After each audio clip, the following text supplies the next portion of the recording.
श्रियकान्ताय कल्याणनिधये निधयेतिनाम् श्रीवेङ्कटनिवासाय श्रीनिवासाय मङ्गलम्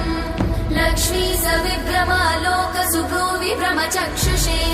चक्षुषे सर्वलोकानां वेङ्कटेशाय मङ्गलम् श्रीवेङ्कटाद्रिशृङ्गाग्रमङ्गलाभरणाग्रये मङ्गलानां निवासाय श्रीनिवासाय मङ्गलम् सर्वावयव सौन्दर्य सम्पदा सर्वचेतसां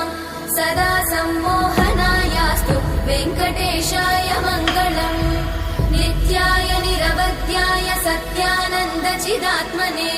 सर्वान्तरात्मने श्रीमद् वेङ्कटेशाय मङ्गलम् स्वतः सर्वविदे सर्वशक्तये सर्वशेषिने सुलभाय सुशीलाय वेङ्कटेशाय मङ्गलम्।